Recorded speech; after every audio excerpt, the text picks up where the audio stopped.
everyone! Welcome back again to my channel. It's me, Gracia Mediana, ang inyong tinderang vlogger from Oligan City, Lanao del Norte. Ayan, so hello sa lahat ng aking mga subscribers at saka sa aking mga viewers.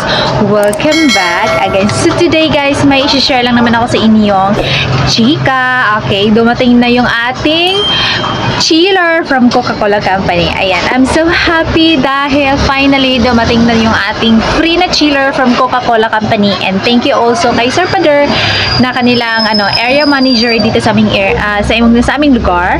And then thank you din po kay Sir Solomon, yung ahente natin na nagdi-deliver dito ng Wilkins Water and then Coca-Cola products dahil sila mismo nag-open up na pwede nila ako bigyan ng free chiller. Ayan. So finally, last March 6 is dumating na talaga siya. Okay, na-request yon last December 2024. So na-release this month lang, March 6, 2025. So medyo matagal din yung yung hinihintay natin. Kahit medyo matagal, at least finally nandito na siya. Ayan. So guys, ipapakita ko sa inyo ang kagandahan kasi ng chiller nila. Bago siya, brand new, and it's inverted chiller na.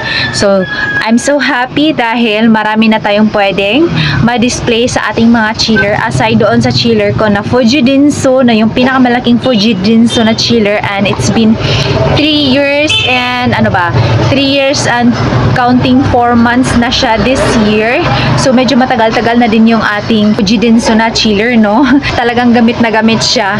So ang sabi sa akin ng kanilang area manager na yung chiller is exclusive lang for Coca-Cola products lang. So yung pwede natin ma-display doon sa kanilang chiller na binigay is yung kanilang mga produkto lang tulad ng mga Coca-Cola, and then Minute Maid, Predator na energy drink, Minute Maid, yung Fuse Tea, at saka yung kanilang Nutriboost na mga product. So ngayon, yung lahat ng mga Coca-Cola products natin is doon natin siya ililipat sa Coca-Cola na chiller, yung bigay sa atin ni Sir Pader. Tapos yung Fujitsu natin na chiller is pwede natin yun ma-displayan ng iba't ibang klase ng mga soft drinks or hard drinks na kailangan nating palamigin, tulad ng mga Red Horse, at saka yung mga Mountain Dew, mga Sting, tapos iba pang Nature Spring na tubig. So madami na tayong pwede ma-display doon. Saka isa yun sa mga advantage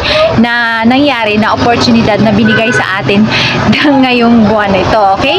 Kahit medyo nag-struggle tayo financially, lumalaban pa rin tayo, no? Kahit papano pa rin is God is the good provider of everything. So hindi ko na masyadong ino-overthink yung mga bayarin kasi parang naglalagas na lahat ng mga buhok ko. So ngayon, kung ano lang yung kaya kong ma-provide or mabayaran, kahit man lang, partially man lang, at least may nababayad ako, okay?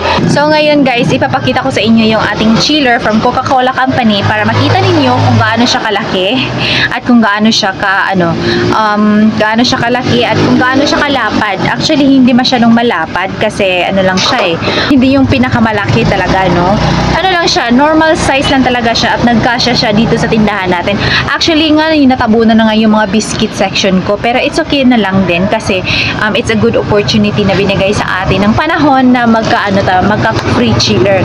So sabi naman ni Sir Pader sa akin, kukunin lang nila yung chiller pag nag-stop na kami mag-display or magbenta ng mga Coca-Cola products. Okay?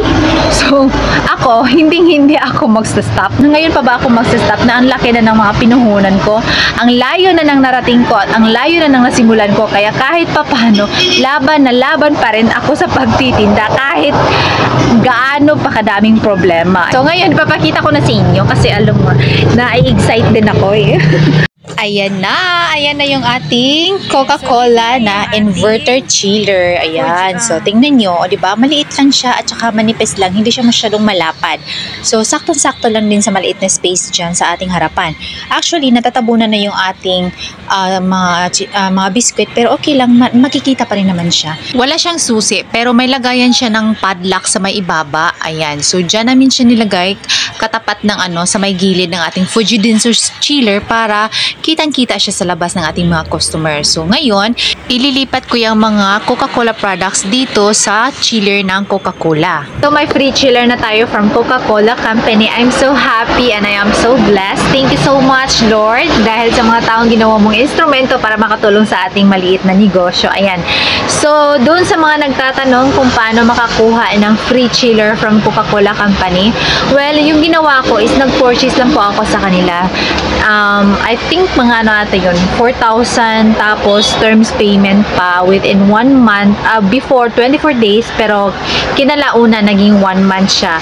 So, doon after ng mga ilang purchases ko, so sila mismo nag-offer sa akin na may free chiller daw sila na ipamimigay, and then isa daw ako doon sa mga napili. Ayun. So, kasi nga nasa highway yung tindahan ko at saka visible talaga siya sa mga tao kasi nga yung chiller ko is nasa labas po nakapwesto. So, madali lang po siyang makita ng mga customer. Ayan. So, sa mga nagtatanong, especially doon sa TikTok account ko na mga followers ko din is yun, kung paano makakuha ng free chiller, sila po mismo mag-offer sa inyo niyan, or di ba kaya mag-purchase lang po kayo sa panel nila tapos sila mismo po mag-o-offer, or di ba kaya tanungin nyo lang kung may free chiller ba sila ipamimigay, and then if ever nahingan kayo ng mga dokumento like business permit, DTI at saka ID, kasi yun lang, government ID, dalawang government ID, tapos sila na po yung mag-process noon, tapos sila mismo mag-request noon, tapos i-inform ka na lang din nila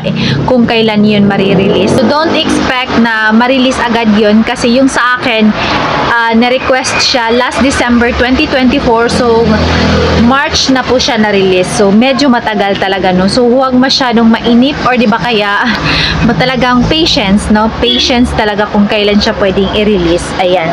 So guys, na-share ko lang din naman sa inyo dahil I want to share this information on paano makakuha ng free chiller sa Coca-Cola Company. I know maraming mga grocery store or di ba kaya sari-sari store din na naka-avail na sa mga ganitong oportunidad. Ayan, so happy lang ako kasi first time ko at saka maliit lang din yung tindahan ko.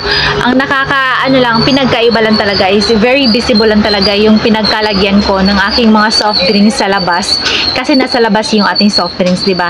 So, yung iba nagtatanong baka daw delikado or di ba kaya baka manakaw, ganyan. So, hindi naman po. So far, sa 3 years namin dito sa pagtitinda, wala pa naman kaming na-experience na ninakaw yung mga paninda namin. So far lang yung na-report namin or na-share ko sa inyo na nangyaring nakawan dito is yung cellphone ko lang po na pinasok talaga dito sa tindahan ko. Yun lang. Pero when it comes to mga paninda ko, hindi pa naman siya nangyari sa awa ng Diyos. Ayan. So guys, na-share ko lang din naman sa inyo para ma-inspire din naman kayo. Ayan. That's it. Thank you so much for watching. I'll see you in my next video. This is Gracia Mediana, ang inyong tinderang vlogger from Aligan City. Thank you so much for watching this video. Sa mga viewers ko, kung hindi pa kayo nakapag-subscribe, please to subscribe in my YouTube channel, and then don't forget to click the notification bell para ma-notified ka in every videos that I uploaded. That's it. Thank you so much for watching. I'll see you in my next video. God bless and happy selling everyone. Bye!